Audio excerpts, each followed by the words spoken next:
का राजा डरता है, डरपोक है, राजा आंदोलनों से डरता है। उसे डर लगता है अपनी कुर्सी के खिसकने का।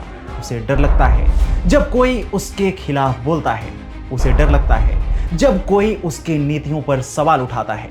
उसे डर लगता है जब उसके नाम देश के मशहूर उद्योगपतियों के साथ जोड़े जाते हैं। उसे डर लगता है जब देश में लोग अपने अधिकारों की मांग करते हैं। हर तानाशाह डरता है लोगों की आवाज से।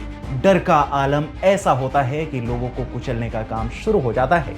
सभी तानाशाहों ने ऐसा ही किया है।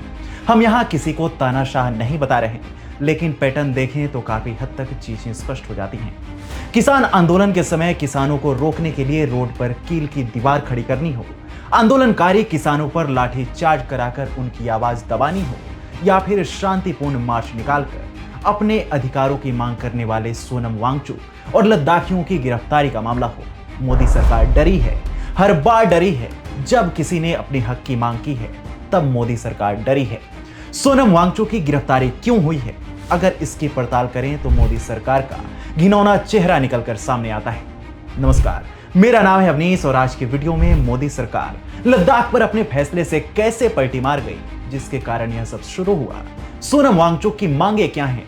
छठी अनुसूची क्या है? षड्यंत्र के तहत वांगचुक की गिरफ्तारी कैसे हुई? इन सारे सवालों के जवाब ढूंढने का प्रयास करेंगे। दरअसल 5 अगस्त 2019 को मोदी सरकार संसद में एक बिल लेकर आई। 370 को निरस्त किया गया।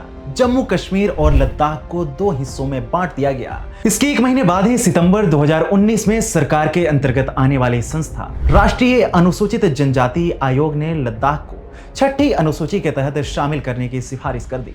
इस आयोग का मानना था कि नया केंद्र शासित प्रदेश मुख्य रूप से आदिवासी बहुल है और इसके विशिष्ट सांस्कृतिक विरासत को संरक्षित करने की आवश्यकता है। आपको बता दें कि लद्दाख में 97% आदिवासी हैं, लेकिन साल 2023 आते आते सरकार अपने इस फैसले से पलट गई। गृह मंत्रालय ने लद्दाख के लोगों के लिए भूमि और रोजगार की सुरक्षा सुनिश्चित करने हेतु केंद्र शासित प्रदेश लद्दाख के लिए एक उच्चाधिकार प्राप्त समिति का गठन कर दिया। साथ ही गृह मंत्रालय ने स्पष्ट कर दिया कि लद्दाख को छठी अनुसूची में शामिल करने की मांगों पर विचार विमर्श भी नहीं किया जाएगा। सरकार के इस फैसले के बाद पूरे लद्दाख में लोग सड़कों पर उतर आए थे। उसके बाद फिर से गृह मंत्रालय और कारगिल डेमोक्रेटिक अलायंस और लेह एपेक्स बॉडी के प्रतिनिधियों के बीच मांगों के समाधान के लिए बातचीत शुरू हुई, लेकिन फरवरी 2024 में यह बातचीत विफल हो गई और लद्दाख में विरोध प्रदर्शन तेज हो गया। अगले ही महीने पेशे से इंजीनियर और पर्यावरण एक्टिविस्ट सोनम वांगचुक ने 6 मार्च 2024 से लद्दाख की मांगों को लेकर शून्य से नीचे की तापमान पर भूख हड़ताल शुरू कर दिया। उनके साथ साथ उनके कई साथियों ने भी लद्दाख की मांगों को लेकर भूख हड़ताल शुरू किया था। 26 मार्च 2024 को यानी 20 दिन बाद इन्होंने अपना भूख हड़ताल खत्म किया। इतने दिनों तक वे सिर्फ नमक और पानी के सहारे जिंदा रहे। सोनम वांगचुक की भूख हड़ताल को लद्दाख में काफी जन समर्थन मिला था। इसके बाद उनकी हड़ताल ने सभी का ध्यान खींचा था। हालांकि सरकार ने तब भी इनकी बातें नहीं सुनी थी। उसके बाद सरकार को नींद से जगाने के लिए लद्दाखियों ने दिल्ली आने का फैसला किया। 1 सितंबर 2024 को लेह के एनडीएस मेमोरियल पार्क से सोनम वांगचुक और लेह एपेक्स बॉडी के पदाधिकारियों के नेतृत्व में 100 से अधिक लद्दाखी पैदल ही दिल्ली के लिए निकल गए। लेह से दिल्ली की दूरी करीब 930 किलोमीटर के आसपास है। ऐसे में लद्दाख से निकले लोग हर दिन 25 से 30 किलोमीटर पैदल और शांतिपूर्ण यात्रा करते हुए दिल्ली की ओर बढ़ते रहे। 30 सितंबर को लद्दाख से निकले लोग जैसे ही अपनी 1 महीने की पदयात्रा के बाद दिल्ली बॉर्डर पर पहुंचते हैं, दिल्ली पुलिस उन्हें उठा ले जाती है। सोनम वांगचुक की गिरफ्तारी को देखें तो यह स्पष्ट है कि मोदी सरकार को उनके आने की पग पग की खबर थी। कब और कितने बजे तक लद्दाखी दिल्ली पहुंचेंगे, मोदी सरकार को पता था। यही कारण था कि 30 सितंबर को दिन में ही यह खबर आती है कि दिल्ली में बीएनएस की धारा 163 लागू कर दी गई। यह वही धारा है जिसे पहले 144 के नाम से जाना जाता था। इसे लागू करने के बाद राज्य में कहीं भी किसी भी जगह पर 5 से अधिक लोग एक साथ इकट्ठा नहीं हो सकते। ऐसे में जैसे ही शाम तक सोनम वांगचुक के साथ लद्दाख से निकले लोग दिल्ली बॉर्डर पहुंचते हैं, इसी धारा के तहत पुलिस उन्हें उठा लेती है। तय कार्यक्रम के अनुसार उन्हें 2 अक्टूबर यानी गांधी जयंती के दिन महात्मा गांधी की समाधि पर पहुंचना था और सरकार को अपनी मांगों के बारे में बताना था। सोमवार की रात खुद सोनम वांगचुक ने सोशल मीडिया प्लेटफॉर्म एक्स पर हिरासत में लिए जाने की बात कही।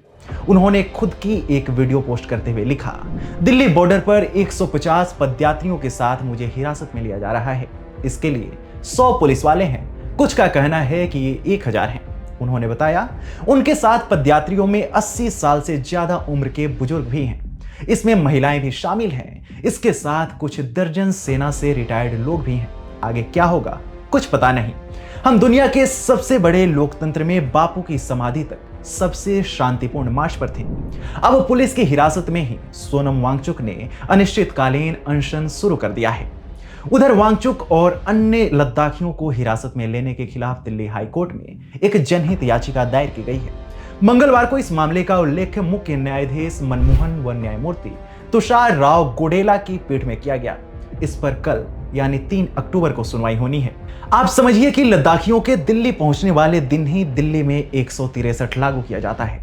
बॉर्डर पर पहुंचते ही उनकी गिरफ्तारी होती है और उन्हें दिल्ली पहुंचने से रोक दिया जाता है। मामला कोर्ट में जाता है, लेकिन डेट उस दिन का नहीं मिलता। अगले दिन 2 अक्टूबर की छुट्टी होती है और सुनवाई 3 अक्टूबर तक खींची चली जाती है। इसे ही बोलचाल की भाषा में षड्यंत्र कहा जाता है। बाकी आप खुद समझदार हैं।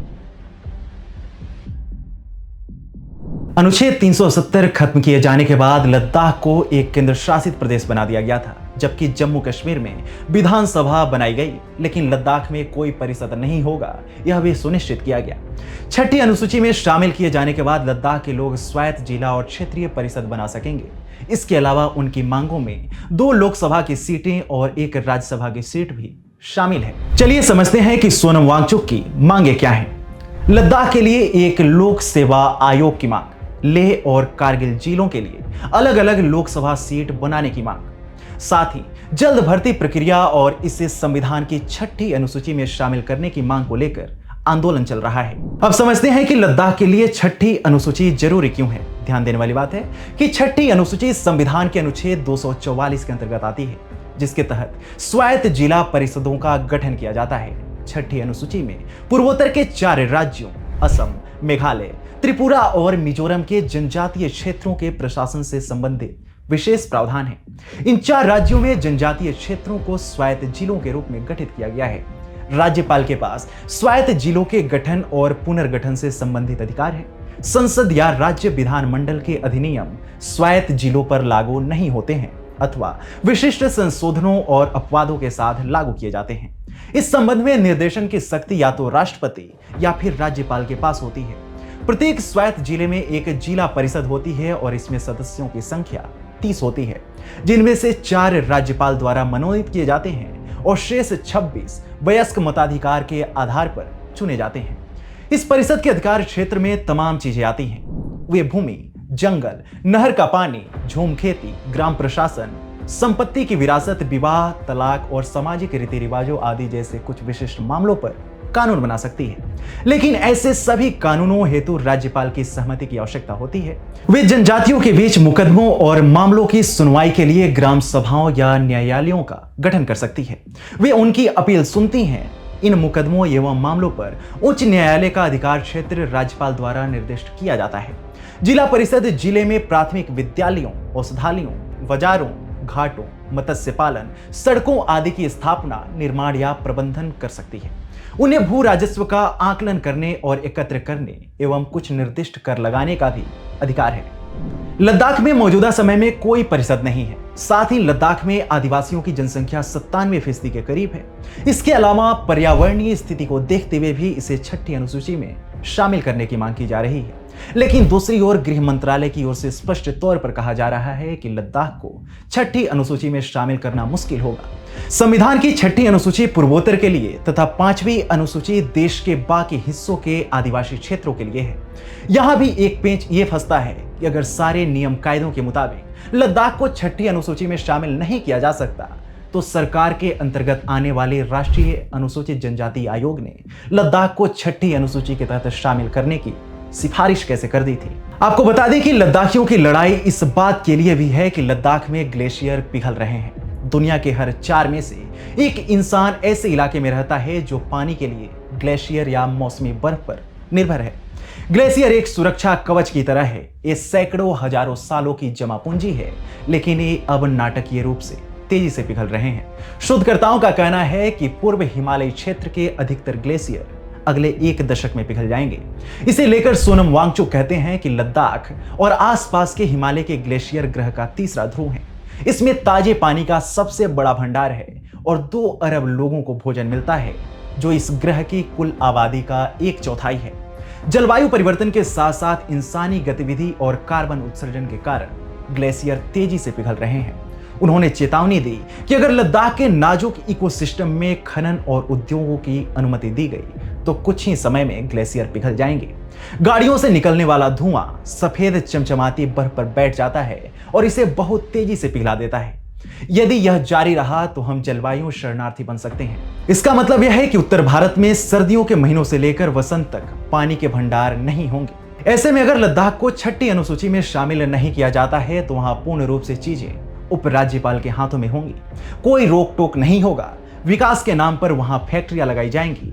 अपने करीबियों को जमीन दिया जाएगा। जमकर प्रदूषण होगा। फैक्ट्रियों से निकलने वाले धुएं ग्लेशियर को पिघलाते रहेंगे और देखते ही देखते हमारी सैकड़ों हजारों साल से संरक्षित की गई पूंजी स्वाहा हो जाएगी और आने वाले वर्षों में हमें इसके भयानक परिणाम देखने को मिल सकते हैं। सोनम वांगचुक की गिरफ्तारी काफी सोच समझ कर की गई है, जिसे कोई भी सपोर्ट नहीं कर सकता। लद्दाख का विकास जरूरी है, लेकिन सरकार को इन षड्यंत्र और गिरफ्तारियों से ऊपर उठकर कोई बीच का रास्ता निकालना चाहिए और लद्दाख की संस्कृति और अपनी प्राकृतिक धरोहरों को बचाते हुए विकास पर ध्यान देना चाहिए। खैर, आप इस मसले को लेकर क्या सोचते हैं? आप सोनम वांगचुक की गिरफ्तारी को लेकर क्या सोचते हैं? हमें कमेंट सेक्शन में जरूर बताएं।